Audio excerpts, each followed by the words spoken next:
Olá, nono ano, retornando aí às nossas aulas, né? Capítulo, na verdade, unidade 5, né? O capítulo 1, Europa, aspectos naturais, tá? Página aí, esqueci só de ver, 205, tá? Então a gente vai olhar dentro desse capítulo as principais características naturais do continente europeu, as formas, né, de regionalizar, de você organizar a o continente, tá ok? Primeiro o subtítulo que a gente já vê aí é a regionalização da Europa, tá? Então, antes da gente falar em si de como, né, essa regionalização ocorre, né, essa organização, a gente tem algumas características, né, físicas do continente. Então, ele é o menor, né, continente do mundo. A sua área abrange aí um pouco mais de 10 milhões de quilômetros quadrados, tá? É algo que fica um pouco, só para a gente ter uma noção, o próprio livro indica, né?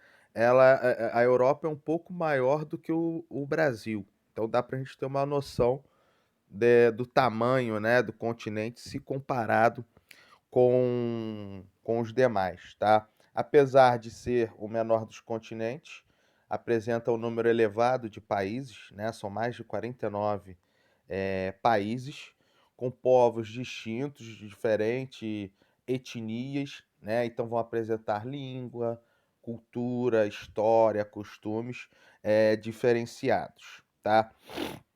Basicamente, a Europa ela tem uma regionalização que leva em consideração a história, né, a sociedade e a economia, em que ela está dividida em duas Europas, ou duas grandes regiões europeias. A Europa Ocidental, onde você tem os países mais ricos, com as melhores condições de vida, né, com os melhores indicadores socioeconômicos, tá? E a Europa Oriental, tá? Então, os países da Europa Ocidental, só para a gente ter uma noção, são os que estão mais a oeste do continente. Então, a gente pode citar França, Inglaterra, Alemanha, Portugal, Espanha, Itália, uma série de países, né? Que estão ali nessa parte mais ocidental que tem essas características que eu falei anteriormente, de uma melhor condição de vida e econômica, né? Social e econômica. Já a Europa Oriental, ela está localizada no leste, são os países mais empobrecidos, né, menos desenvolvidos, tá? E são países que passaram, que fizeram, melhor dizendo, parte, né, do bloco socialista durante a Guerra Fria, né, depois da Segunda Guerra até o início dos anos 90, e utilizavam, né, o modelo político do socialismo, modelo esse que foi extinto nesses países europeus no início dos anos 90 por não ter alcançado, né, o objetivo esperado, tá? Depois a gente vai ter uma regionalização geográfica, tá? Que eu estou destacando aqui nesse quadro cinza. Então a regionalização geográfica basicamente ela utiliza o critério da orientação norte, sul, leste, oeste, né? Então a gente tem a Europa meridional, tá? Europa ao norte, setentrional ao sul, ocidental a Europa oeste, né? Ou a Europa rica, que a gente viu anteriormente, e a Europa centro-oriental, que seria o leste europeu, esses países da Europa menos desenvolvidos, beleza? No mapa que eu estou aqui destacando é a divisão, né, da Europa Oriental e Ocidental. Então percebam, né, os países com melhores indicadores em verde, representando a Europa Ocidental, em amarelo, os países que representam a Europa Oriental. Beleza? Passado então essa introdução e destaque, né, para as formas de divisão do continente, a gente alcança aí a geologia da Europa, tá? É, o continente ele está numa área instável, né? Está sob a placa tectônica euroasiática. Um fato, né, também que a gente deve salientar nessa parte da geologia: a Europa ela é uma península da Ásia, né? O que que é uma península? É uma parte do território que avança em direção ao oceano, né? Então, na realidade, aquela massa continental asiática e europeia, toda ela é uma coisa só. Mas por grandes diferenças econômicas e culturais, houve essa divisão, né, dentro dessa massa continental imensa. Então, a península sendo a Europa e a maior parte da massa continental, o continente asiático, tá? Então, retornando à questão da instabilidade geológica, a Europa, então, está assentada, está em cima da placa tectônica euroasiática, tá? E os seus limites, principalmente a porção sul, né, se encontra na borda, na zona de encontro, desculpa, da placa euroasiática com a placa africana. Por apresentar, né, essa instabilidade geológica, é muito comum no continente europeu a ocorrência de terremotos e também de vulcões, né? O chamado vulcanismo. Né? A Islândia, por exemplo, é um conjunto, né? É formado por um conjunto de ilhas vulcânicas e que você tem constantemente erupções, né? Perturbando a ordem nesse país. Beleza? Continuando, galera, avançando aí partindo, né, para a página 207, a gente já tem o relevo europeu, tá? Basicamente, o relevo do continente é um relevo muito antigo, tá? E que apresenta uma característica, né, de altimetria baixa, né? Então você tem ali basicamente a predominância, né, de planícies, algumas áreas, né, com relevos mais antigos e áreas também que apresentam os dobramentos modernos. Vou só dar uma aumentada aqui na imagem. Então, por exemplo, de dobramento antigo, a gente está vendo aqui os Alpes escandinavos. Por outro lado, os Alpes aqui, ou a Península, né, Itálica, apresenta alguns dobramentos modernos, onde vão ter ocorrência de terremotos e vulcões, tá? Seguindo essa observação, né, do relevo do continente, eu falei que é uma área que predominam as planícies, tá? E essas planícies, o processo de formação é por meio da sedimentação, né? Então, sedimentos são depositados nessas áreas, formando as grandes planícies europeias. Consequentemente, como recebe sedimentos, né, pequenos pedaços de rocha ricas em minerais, torna o solo, né, bastante fértil. Então, a gente tem, por exemplo, um grande destaque, né, para a planície da Bielorrússia, por exemplo, e ucraniana, que tem solos extremamente férteis, tá? Seguindo essa porção, né, eu esqueci até de indicar, essa planície vai do norte ao leste do continente, tá? Na planície a gente tem maior parte da concentração populacional, né, do continente e também o desenvolvimento de importantes atividades econômicas. No norte do continente, a gente vai observar um relevo mais antigo, né, com planaltos bastante desgastados, a região dos Alpes escandinavos que eu indiquei, né, os montes Peninos e também os montes Urais. Porção sul e central, você tem um relevo mais acidentado, tá? Uma mistura, algumas áreas com planícies, mais uma predominância, né, de dobramentos modernos, e aí se destacam os Alpes, os Montes Apeninos na Itália, Balcãs, Cadeia do Cáucaso, entre outros. Beleza? Página, aí seguindo, né, desculpa, seguindo os nossos aspectos físicos, a gente encontra aí a hidrografia da Europa, tá? A Europa se caracteriza por ter rios de pequena extensão. A maior parte, né, dos rios europeus são de pequena extensão, e isso é explicado, claro, pela pequena extensão, não só do continente, como dos países, né, que formam os continentes. Além de bacias hidrográficas pouco extensas, você tem também um grande número de lagos formados na região, né? Uma grande parte desses lagos por questões tectônicas, então movimentação das placas tectônicas e também ocasionada pela glaciação ou de origem glacial, né? Onde o gelo acaba escavando parte da superfície, formando, né, esses lagos no interior da Europa, tá? Além da formação desses lagos, o gelo também vai ser responsável pela formação dos chamados fiordes, tá? Que são reentrâncias, são entradas, são áreas que são escavadas pelo gelo no momento em que ele está se expandindo ou derretendo e que a água acaba invadindo, né, ou entrando na direção do continente, né? Esses fiordes são muito comuns no norte da Europa, como Dinamarca, Suécia, né, Islândia, Finlândia e também em território russo. Regiões onde você tem esse clima extremo, né, para o frio, tá?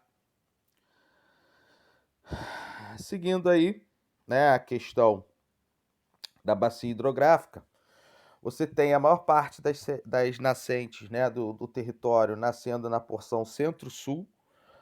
Isso porque o relevo ali é mais alto, e aí você tem uma formação dessas nascentes nos planaltos da região e que, consequentemente, né, passa a abastecer importantes bacias hidrográficas, como o caso aí que está indicado, né, as bacias do rio Volga e do rio Dnipro, tá?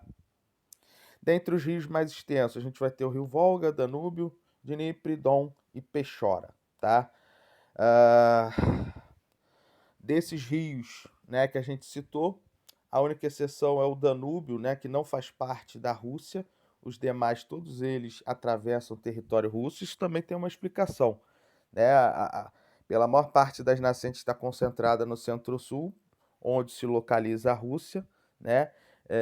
Consequentemente, as bacias hidrográficas de maior extensão vão estar ali na Rússia também pela grande extensão desse território, tá? Apesar apesar dos rios, na sua maioria, apresentarem uma extensão menor do que esses que a gente já indicou aí, essas bacias hidrográficas também, né, menores, também são importantes. E a gente tem uma relação ali de algumas, né, dessas bacias. Mas antes de alcançar essas bacias menores, a gente vai indicar aqui as principais bacias do continente. Então, a primeira, né, a bacia do Rio Volga, ela é a maior bacia europeia, apresenta o maior rio da região, né, a maior parte está no território russo, né, mas há ali um grande problema, apesar de ter essa grande extensão, boa parte do ano, grande extensão do rio permanece congelada, né, pela questão do frio extremo da Rússia, tá? Mas é um rio extremamente importante, abastecimento, né, irrigação e geração de energia no território russo, tá? No aspecto aí de transporte, vale a pena a gente salientar, né, que é uma rota extremamente importante para navios que transportam grãos e também petróleos, tá? Próximo rio próxima bacia, desculpa, bacia do Rio Danúbio, a segunda mais extensa, tá? Com o segundo rio mais longo da Europa. A nascente dela ocorre na Floresta Negra, na Alemanha, e ela desemboca, né, no Mar Negro, na Romênia. Antes disso, passa por Áustria, Eslováquia, Hungria, Croácia, Sérvia, Bulgária e Moldávia, tá? É importante salientar, né, que os rios europeus acabaram criando uma grande concentração populacional, né? A população europeia ela se concentra não só no litoral do continente, mas também em regiões por onde grandes rios, né, atravessam, tá? Ah, a importância aí, né, se dá também, né, do rio em si pela o abastecimento, né? São mais de 20 milhões de pessoas que são abastecidos pelo rio Danúbio. Turismo, né, passeios turísticos pelo rio, geração de energia e também, claro, a navegação, né, se caracteriza como uma das mais importantes hidrovias europeias, tá? Bacia do Rio Reno, né, junto com o Rio Ruhr, que é um dos seus afluentes, forma uma das mais importantes bacias europeias, não pelo tamanho, mas por importância econômica. É a partir dela que a Alemanha e França, né, basicamente escoam a sua produção industrial para o porto de Roterdã, na Holanda, e aí, né, é, distribuindo ou escoando esses seus produtos para todo mundo. Fora isso, ela está localizada também numa região de extrema importância mineral, né, onde se encontram grandes jazidas de ferro e carvão mineral. Aí entra as bacias menos importantes, né? Eles citam aí pra gente as bacias menos importantes que eu falei para vocês. Que são elas: Rio Ródano na Itália, Elba também, Lore e Seno na França, Tejo e Pó em Portugal e o Rio Tâmisa, né, que corta a capital, né, de Londres. A capital da Inglaterra, que é Londres, desculpa.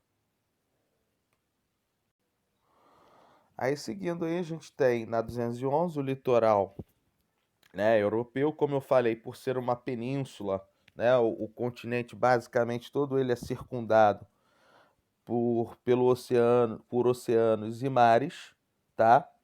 E apresenta também uma geografia, né, do continente bastante recortada, né, sendo caracterizada por penínsulas. O próprio continente é uma península, a Itália é outra península, né, e também um grande conjunto de ilhas. Tá? Então a gente tem em destaque as principais ilhas da Grã-Bretanha, onde está ali Inglaterra, né, País de Gales e Escócia, a ilha da Irlanda, onde tem a Irlanda do Norte e a República da Irlanda, Islândia, Chipre, Malta, as ilhas gregas, né, Córcega, Sicília e Sardenha na Itália. Todas essas acabam sendo, principalmente as italianas, gregas, né, Chipre e Malta, áreas de intensa atividade turística, tá?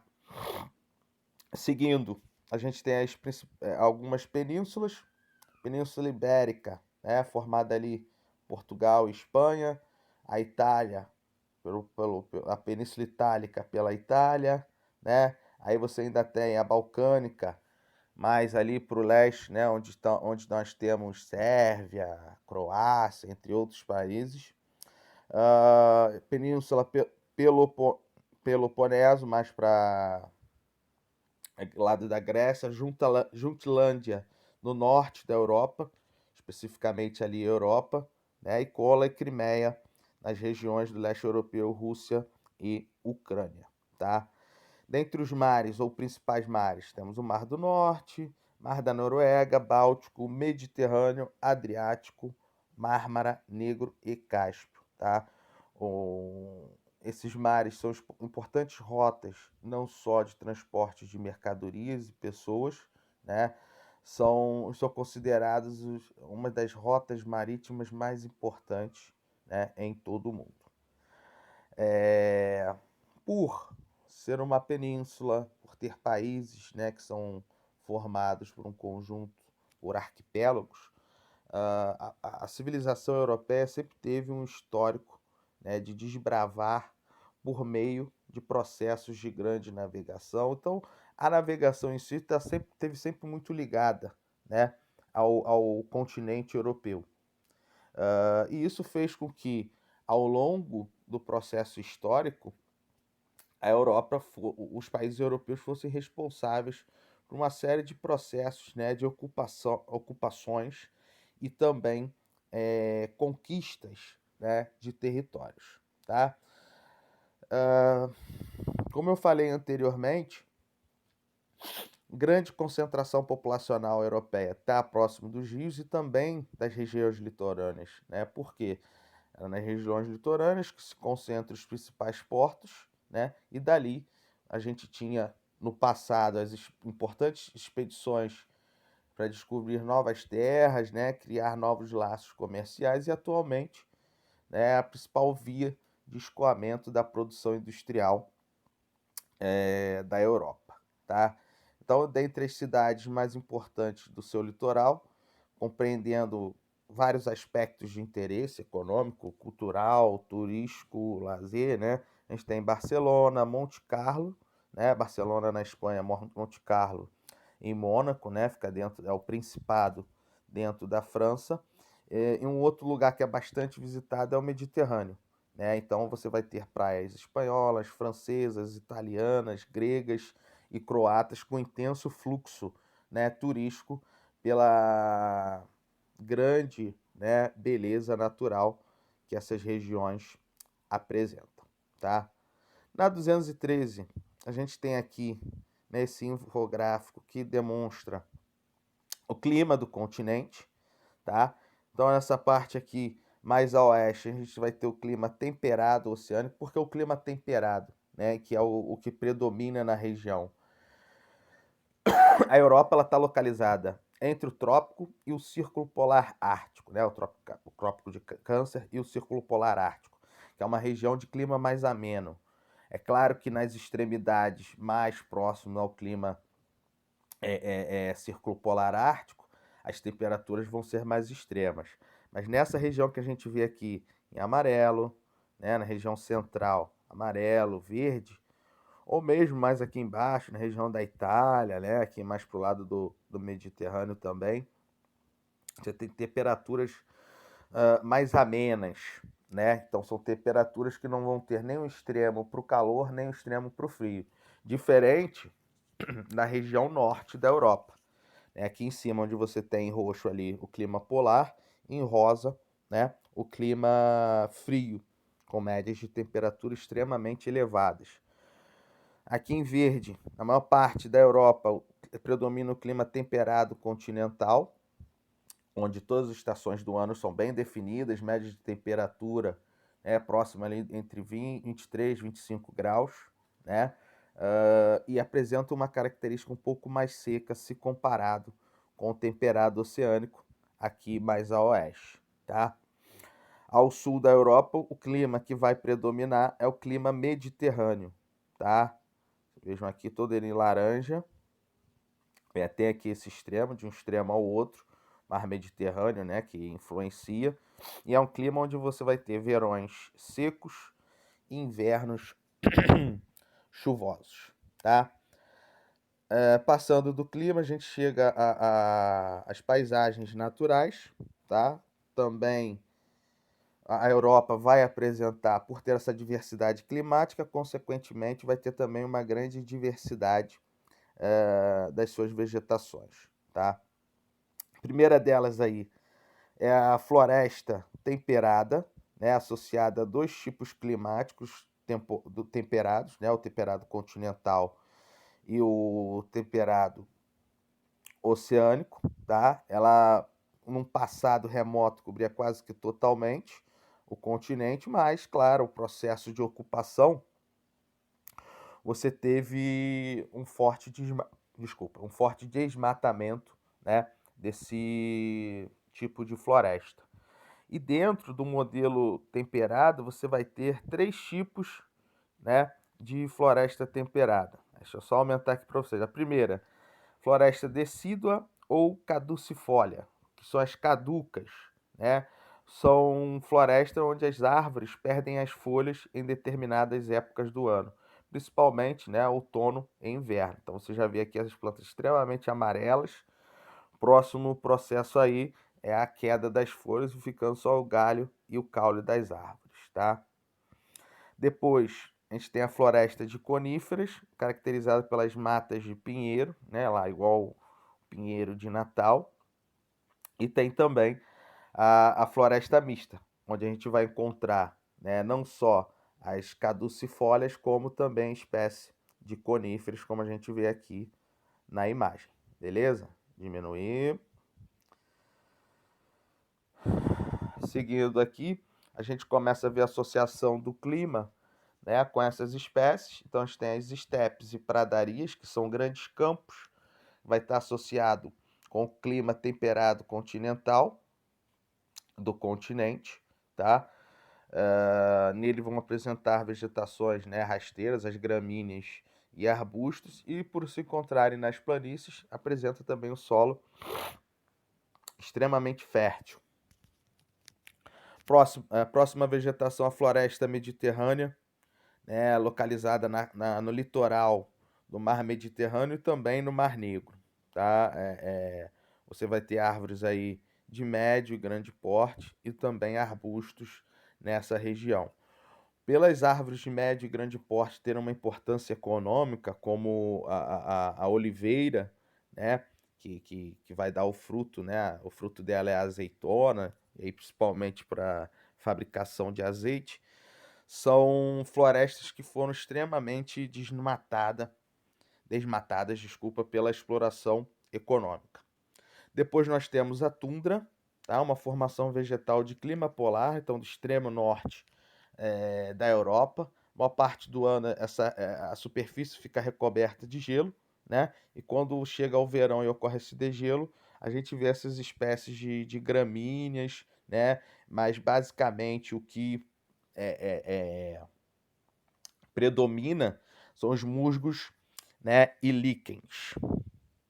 Apesar que a gente pode encontrar pequenos arbustos em algumas regiões, tá? Depois a floresta boreal ou taiga, tá? É uma floresta associada ao clima frio. A maior parte, né, das espécies vão ser de coníferas e também é uma formação florestal extremamente devastada, né? Seja para fornecimento da madeira para construção, para fazer móveis, lenha, né? ah, ah, ah, Nessa região, né? A região ali da Rússia, no continente europeu.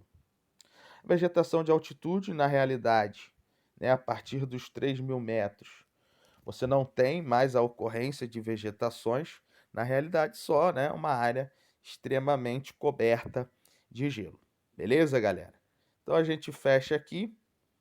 A partir aí da 217, onde a gente vê a vegetação de altitude, iniciam, né, os exercícios que vocês vão fazer aí também, tá? Então vai da 217 a 218 os nossos exercícios, beleza? Um abraço a todos e até a próxima. Tô lá no Classroom esperando a